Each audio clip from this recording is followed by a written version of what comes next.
Hello, everybody. Welcome back to BlizzCon 2010. Now, you may be wondering where the Warcraft 3 finals are. Basically, Infi and Moon are having an epic match. They had an hour-and-a-half first game that ended in a draw, so they just aren't ready. We're going to do some StarCraft 2, and then hopefully the Warcraft 3 will be ready for you. But right now, in StarCraft 2, we have an amazing match coming up. We have this is going to get someone into the top 3. And it is Dimaga against White-Ra. Two crowd favorites. Can't really go wrong with that one. I love those guys. Tasteless, why don't you tell us a little bit about White-Ra? White-Ra is an old school pro gamer. He's actually probably the oldest pro gamer there is in the entire industry. He's made more money in StarCraft 1 than most Korean pro gamers, if you can even believe that. He actually beat Slayer's Boxer on TV. Now he's here playing StarCraft 2. He's been dominating. He's a very strong player, and I think he's going to be looking pretty good in this game. That's right. He just took out Maka Prime 2-0. Really impressive by him. Maka, a top player from Korea, so White-Ra cannot be underestimated. But why don't you tell us about Dimaga, everyone's favorite Zerg? Perfect. A superhero Ukrainian Zerg, who I believe is in the booth to my right. Give a cheer for Dimaga, the ever-smiling Ukrainian Zerg. Now, what is mind-blowing about Dimaga is that he was knocked into the loser's bracket first round by Maka. He was one of those players that people thought, well, he got knocked down. I guess he's just going to go out soon. But he has beaten the little one, Luffy, Phoenix, and most recently, Sen. He has played more games than anyone else in the entire tournament. He's not slowing down, and now he's up against White-Ra for 3rd, 4th place, and whoever wins this is going on to losers bracket finals. That is pretty crazy. I don't want to wait anymore. Tasteless, are they ready? They're ready. Are you guys ready? And so it begins game 1 between White-Ra, a.k.a. Duckload-ra, as he is sponsored by Duckload, which always makes me smile when I say that. That's right. And of course, MTW Dimaga, the Zerg player, on Metalopolis. Metalopolis is definitely a map that a Zerg player would want to play on. Your expansion is quite safe. It's easy to defend, so Dimaga's going to be feeling pretty good going into this map. Over here we have White-Ra. I know it says Duckload-ra, but he's better known as White-Ra. Over here on the left, over here on the right, we're going to have Dimaga. That's right. Dimaga, of course, from MTW, the German powerhouse team. Also has the Muslim there. Duckload-ra, he's White-Ra, used to be on Mouse Sports, now he's with Duckload, a great sponsor of his from Duckload.com.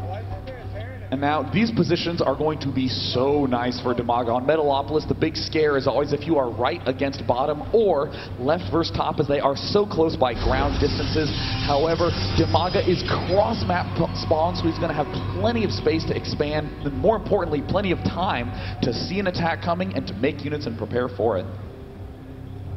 Now, it looks like a pretty standard opening so far. Now, will Dimaga go for a hatchery first build or a pool first build? That's going to be the most important thing. In these positions, since White-Ra has already made his pylon on the high ground, he's not going to be able to rush a hatchery first build in time. So if Dimaga chooses to do that, he's going to come out on top in the early build orders. Scouting probe moving out now. If you can get the scouting probe over there quick enough, you can actually stop them from making a hatchery over here by just blocking that position. In this case, Dimaga has not shown us if he's going to go hatchery first or spawning pool first, but that'll be pivotal in how this game turns out. Looks like Duckload has thrown down a gateway at the front of his base. So important to get that nice block off nearby, so that way he can easily sort of corral those Zerglings in. And meanwhile, at the expansion, it looks like, doing a little bit of a block. Dimaga, no! The pylon gets thrown down, so that does mean that White-Ra is going to delay Dimaga's expansion for an extremely long time. That's right. A very annoying move against a Zerg. He can't lay down his hatchery. He needs to get that expansion up immediately, but instead he's going to have to go spawning pool and probably throw down a gas as well. When Zerglings get out, he can finally remove the pylon and expand. So again, remember guys, Zerg always wants to be ahead of Protoss or Terran in expansion. So even though it looks kind of like this might be wasteful, in fact, the Zerg is losing much, much, much more money. And it looks like that gas geyser is down right now for Dimaga. He wants to get Zergling speed up extremely quickly. He can shut down scouts, delay any sort of push, and most importantly, scout his opponent. And it looks like White-Ra has no intention of abandoning that expansion anytime soon. In the main of Dimaga, he is still continuing to zap away at those drones, doing any little bit of damage that he can. Yeah, he wants to be annoying with that probe. If he can make the drones stop mining for a second, chase him, basically Dimaga is losing income. And of course, he already spent income sending that probe away, so he's not mining with that probe at home. It's just great use of the scouting probe, as long as you don't lose it. Now, Artosis, you have a lot of experience playing Zerg. What is the best way to get out of this situation? I mean, he's already behind.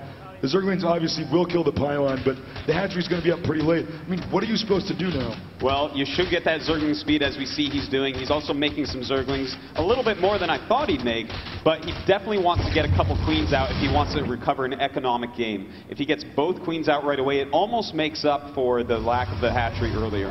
And meanwhile, in Duckload's main, looks like he is getting that second gas geyser down. He hasn't really thrown down any tech or any additional gateways, just sticking on the one gate and one cybernetics core at his front. A little surprised actually to see him not doing any deviation quite yet, but that again is the cost of throwing down that early pylon. But no, looks like there is one gateway going down, and White-Ra is continuing to scout along the bottom. But wow, Dimaga's doing a good job of following that probe.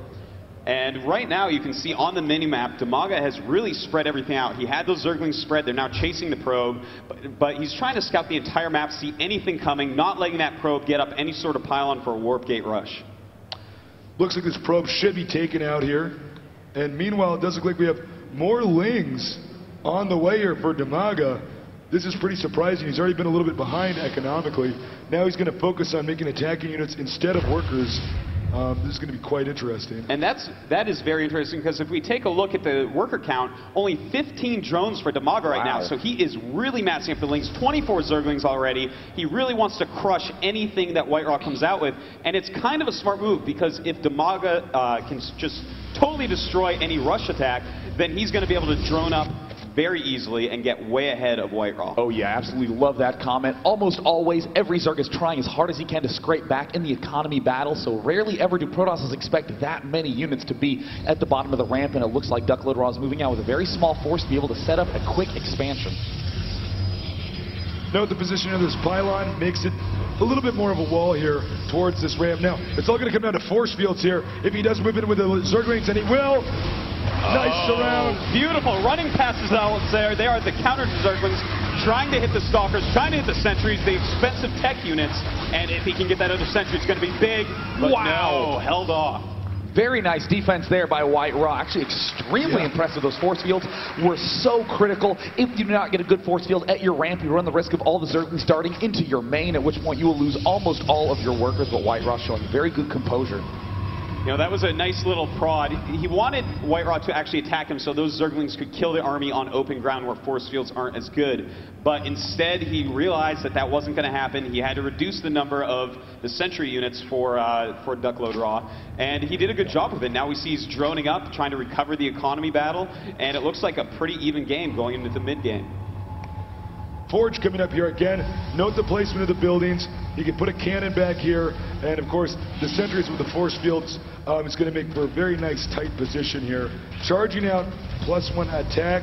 That makes the Zealots much stronger against the Zerglings. Over here, Dimaga is actually getting into a defensive position, massing up a ton of spine crawlers. And I think that's really smart, because he could defend making a lot of units, but that takes so many larvae. With 4 spine crawlers, it's just 4 drones or 4 larvae. So all the remaining larvae that he has, he can spend exclusively on droning. And wow, even more spine crawlers going down, because as we can see outside of White-Ra's front, there's a big army moving up north that Dimaga has to be prepared for. That's right, and right now, Dimaga is just playing beautifully. With those spine crawlers up, the best choice is to go Mutalisks. You can get a great economy going, as Day9 said, because you're not spending so many larvae on Zerglings. So he has a lot of drones, getting his next 2 geysers, and he's definitely going to want to stay on the Mutalisk tech path. Looks like Dimaga may move out. Now this could be a fake. This can force the Zerg to make additional spine crawlers. Of course, you do make the spine crawlers from the drone. So if you make a spine crawler, you're essentially losing a drone. It's a technique known as pressuring. And in this case, with him making the pylon here, I think he actually might go in for an attack.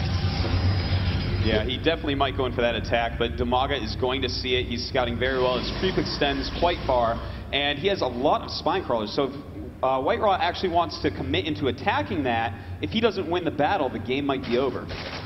Yeah, and that Mutalisk is almost out. Excuse me, the Spire is almost out, so he can begin making Mutalisk. Dimaga really does not want to lose his natural. Look at that enormous count of spine crawlers, but Dimaga, is up against a little bit of the wall here. Now White-Ra is now pushing to the south end. A lot of damage being dealt by the spine crawlers. It looks like White-Ra is just trying to kill off a few of them so he can hit those vulnerable gas geysers. Oh, it looks like he did have to retreat, but if he did pick off 2 or 3 more of those spine crawlers, those gas geysers would be significantly more vulnerable.